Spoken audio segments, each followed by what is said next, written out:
All right, everybody, I am back with a brand new DC update. So happy Friday morning to everybody out there. And today's update is going to be interesting. I have still had a hard time getting videos out this week.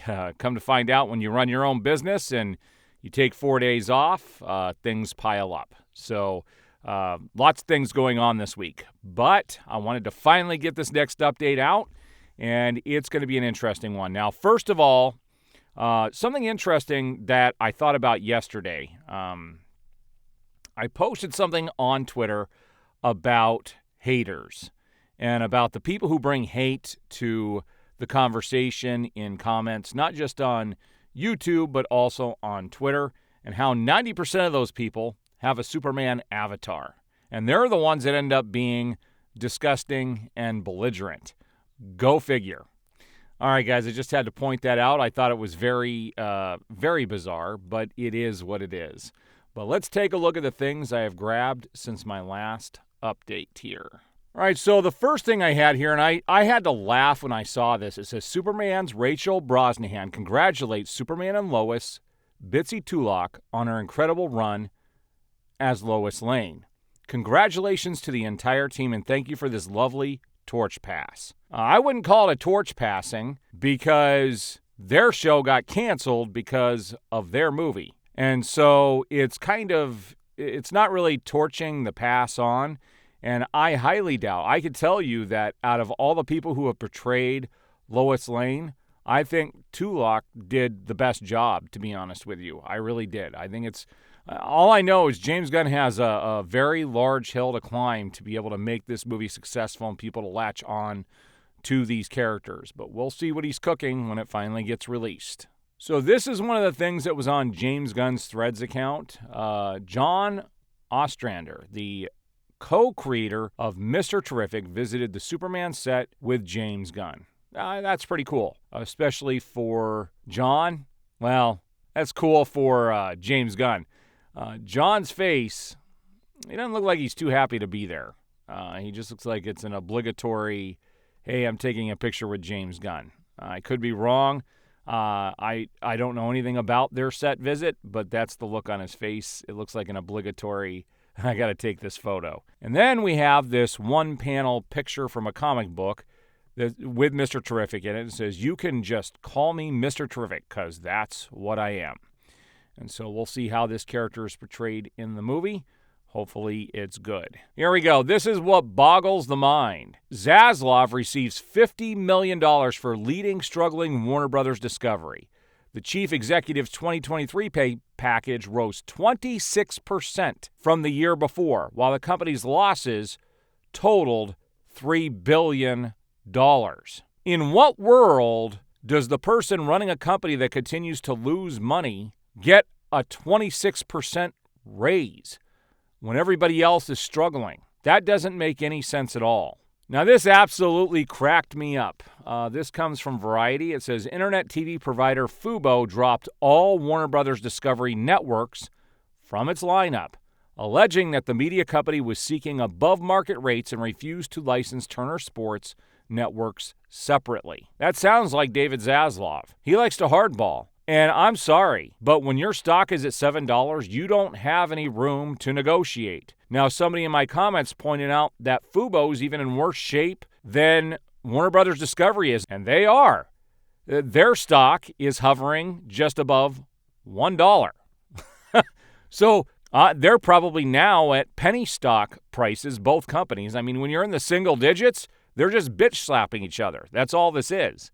None of them have any room to do anything. All right, so I wanted to point this out, and I'm not going to dwell on this because I don't know what happened, but here is a picture, first of all, of Zack Snider he was a fan of Zack Snider who has passed away. And it says, toxic behavior from VFX artist sparks further concern in James Gunn's circle. And this individual on the front here, we're going to see who he is. So Stephanie Seretti, a VFX artist recognized for his work on movies like Guardians of the Galaxy and Superman, recently supported a post mocking Zack Snider's tribute to a deceased fan named Dave Wolf. This incident has raised concerns about the level of toxicity within James Gunn's team and among his fan base.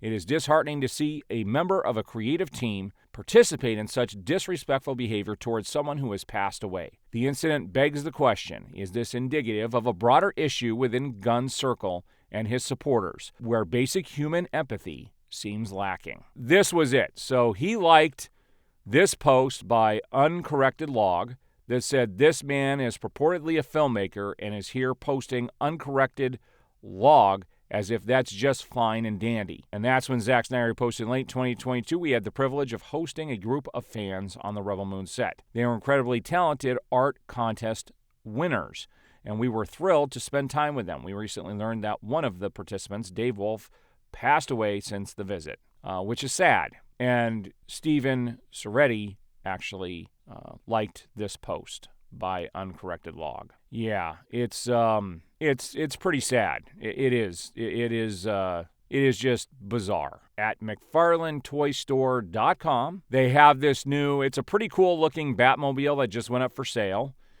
from the White Knight comic, which is if you haven't read that series, you should read it. It's very interesting. It is $89.99. And it is up for pre-order. Now, I'm hoping one day he ends up doing the Batmobile from Batman vs. Superman. I would love to see that from the DCEU. But I'm not picking this up, but it looks like a cross between the Batman the Animated Series car and the Tumbler from the Dark Knight series. But it's a pretty cool-looking car, but again, it's not something I would spend money on personally, but I figured I'd show that to you guys. Now, there was a lot of flack about this online, and I'm going to tell you my thoughts on this. But it says, Black Panther and Fall Guy star Winston Duke wants to campaign to be DCU's next Batman. Listen, man, you could start that campaign. I would say I challenge you to get all these socials and push for me. I would love to do that as Batman. And so he wants to be Batman. He wants to campaign for it. I don't think you could do that. If you want to tick off more of the fan base, go in that direction. You can introduce him as Lucius Fox's son, as Batwing at some point in the future, but you can't make him Bruce Wayne, and you cannot make him the DCU's Batman. That would not work. And this just goes from, the way the whole fan base is going to feel. It's not just my feelings on this. I can tell you that the regular fan base would not be happy with this. And this is what Hollywood does, is they want to push for things. And so if they go this route, they're going to further tarnish the DC name. He has to be within one of the characters in the DCU that fits his character. So he could play Lucius Fox's son, but not Bruce Wayne. Now, I thought this was pretty cool. So this individual here, you can see Bo DeMeo. He was executive producer, creator, head writer of X-Men 97. And he said, Bastion's mother's name is Martha, FYI. Joking. X-Men 97. He said, also, full disclaimer, I'm a Snyder fan, especially Man of Steel. So props to him. That was pretty funny. All right, so let's take a look at James Gunn's Threads account here. He has posted a few things. So yesterday, he posted these pretty cool photos of this collectible you can purchase. It says, beautiful new Superman and Lois piece from Sideshow, based on the art by Julian Totino Tedesco. Official Superman, guest appearances by Czarface Esso and Admiring Emily Monster. But let's take a look at these photos. It is a pretty cool piece of art, I will say. I like it. He does some things here with the lighting. You got to be the filmmaker. Here it is in the background where you can see the shadow and the light. And the cat's digging Lois Lane there. It's pretty funny. All right, so there's one of his posts. Here's the post that he did about, it's a bigger photo from when he met the creator of Mr. Terrific.